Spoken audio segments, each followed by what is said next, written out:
Welcome back to end of business. ఈ రోజు అయితే మనం డిస్కస్ చేయబోయే కంపెనీ వచ్చేసి ఎంసీఎక్స్ అంటే multi commodity exchange of India. ఇది ఇండియాలో ఒక ఇంపార్టెంట్ కామోడిటీ ఎక్స్చేంజ్.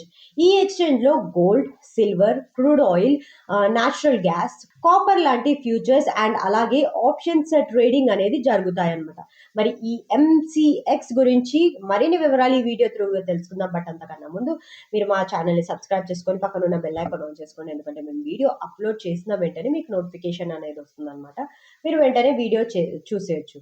మరి లేట్ చేయకుండా let's dive into the video. MCX వచ్చేసి 2003లో స్టార్ట్ అయింది అనమాట. దీని హెడ్ క్వార్టర్స్ వచ్చేసి ముంబైలో ఉంది. సో ఇండియాలో కామోడిటీ ట్రేడింగ్ ని ఆర్గనైజ్డ్ అండ్ ట్రాన్స్పరెంట్ గా తీసుకువచ్చిన ఎక్స్చేంజ్ ఇది అనమాట. సో రీటైల్ ఇన్వెస్టర్స్ నుండి పెద్ద ఇన్స్టిట్యూషన్స్ వరకు అందరూ ఈ కంపెనీ ప్లాట్ఫామ్ ని యూజ్ చేస్తారు.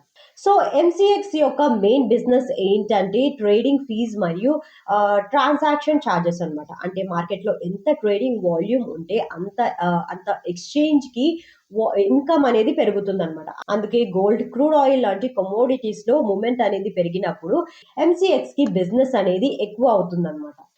సో రీసెంట్ పర్ఫార్మెన్స్ గురించి మాట్లాడుకున్నట్లయితే కమోడిటీ ప్రైజెస్ వొలాటిలిటీ అనేది ఎక్కువగా ఉండడం and global tensions, crude oil prices కానీ లేకపోతే గోల్డ్ డిమాండ్ ఇవన్నీ ఎంసీఎక్స్ ట్రేడింగ్ వాల్యూమ్స్ కి సపోర్ట్ గా ఉన్నాయి. So digital trading, new products launch చేయడం వల్ల ఎంసీఎక్స్ ఫ్యూచర్ లో ఇంకా ఎక్స్పాండ్ అయ్యే ఛాన్స్ అయితే ఉందన్నమాట.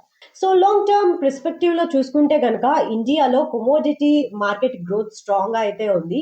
Inflections, hedging needs, farmers and industries participation పెరగడం వల్ల ఎంసీఎక్స్ ఇంపార్టెన్స్ ఇంకా పెరుగుతుంది అనమాట. సో రెగ్యులేటరీ సపోర్ట్ అనేది ఉంటే కనుక ఎంసీఎక్స్ స్టేబుల్ బిజినెస్ వచ్చేసి మోడల్తో ముందుకు వెళ్ళగలుగుతుంది అనమాట. సో ఇన్వెస్టర్స్ పాయింట్ ఆఫ్ వ్యూలో ఇది వచ్చేసి market linked business.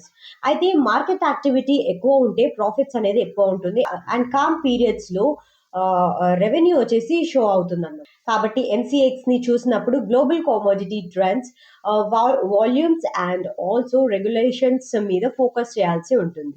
So overall గా ఎంసీఎక్స్ వచ్చేసి ఇండియా కమోడిటీ మార్కెట్ కి ఒక బ్యాక్ బోన్ లాంటి ఎక్స్చేంజ్ అనమాట. లాంగ్ రన్ లో కమోడిటీ ట్రెండింగ్ గ్రో అయితే ఎంసీఎక్స్ కి కూడా స్ట్రాంగ్ ఫ్యూచర్ ఉంటుందని ఎక్స్పర్ట్స్ చెప్తున్నారు అనమాట. So that's all for today. ఈ రోజు అయితే మనం ఎంసీఎక్స్ గురించి అయితే తెలుసుకున్నాం. మరి ఇంకో నెక్స్ట్ వీడియోలో ఇంకో బెస్ట్ బిజినెస్ గురించి అయితే తెలుసుకుందాం. బట్ మీరు ఈ వీడియోని ఇక్కడ వరకు చూసారంటే మీకు ఈ వీడియో ఎంతో ఇంప్రెస్ చేస్తుందని అనుకుంటున్నాను. Thank you so much for watching and don't forget to like, share and comment on below. See in the next video. Thank you.